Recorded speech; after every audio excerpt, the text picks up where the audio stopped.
దేవ అలాగే నాగవల్లి వాళ్ళిద్దరి పెళ్లి జరుగుతూ ఉంటుంది. ఇక అక్కడ ఉన్న కావేరి అది చూసి తట్టుకోలేక, ఆపలేక తనైతే సతమతమవుతూ ఉంటుంది.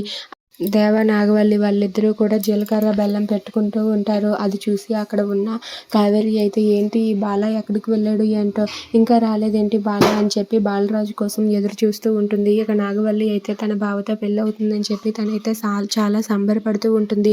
ఇక అక్కడ ఉన్న దేవ అయితే పసుపు తాడు తీసుకొని తన మరదల మెడలో తాళి కడతాడు. అలా నాగవల్లి మెడలో దేవ అయితే తాళి కట్టేస్తాడు. అది చూసి కావేరి తట్టుకోలేక చాలా కోపంతో రగిలిపోతూ ఏం చేయలేక మౌనంగా చేతులు దించుకొని తలదించుకొని ఉంటుంది. ఇంతలో అక్కడ ఉన్న బాలరాజు అయితే పిచ్చెక్కిపోతూ ఉంటాడు. అసలు నాకు ఇలా ఎందుకు జరిగింది, నేను ఇక్కడికి ఎందుకు రావాల్సి వచ్చింది, నేను ఆ పెళ్ళి ఆపలేకపోతున్నానే, ఇప్పుడు నేనేం చేయాలి, ఏదో ఒకటి చేసి ఆ పెళ్ళిని ఎలాగైనా ఆపాలి, ఆ పెళ్ళి ఆపకపోతే నాగవల్లి జీవితం నాశనం అయిపోతుంది అని చెప్పి బాలరాజు అనుకుంటాడు. ఇంతలా పెళ్లి చేసుకొని కావేరి దగ్గరికి వచ్చి దేవ ఇలా అంటూ ఉంటాడు.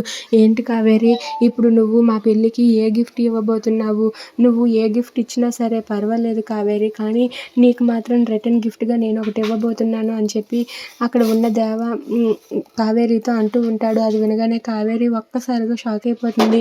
నేను ఇవ్వబోయే గిఫ్ట్ నువ్వు ఊహించలేవని చెప్పి అంటాడు. ఇక వెంటనే కావేరి హాఫ్ టికెట్కి కాల్ చేసి మీ అన్నయ్య ఎక్కడ కనిపించడం లేదు, మీ అన్నయ్య అసలు పెళ్ళికి రాలేదేంటి అని చెప్పి అంటూ ఉంటుంది. అది వినగానే అక్కడ ఉన్న హాఫ్ టికెట్ ఇలా అంటూ ఉంటాడు, అన్న పోలీస్ స్టేషన్లో ఉన్నాడు, అన్న అరెస్ట్ అయ్యాడని చెప్పి అంటూ ఉంటాడు. అది వినగానే కావేరి ఒక్కసారిగా షాక్ అయిపోతుంది.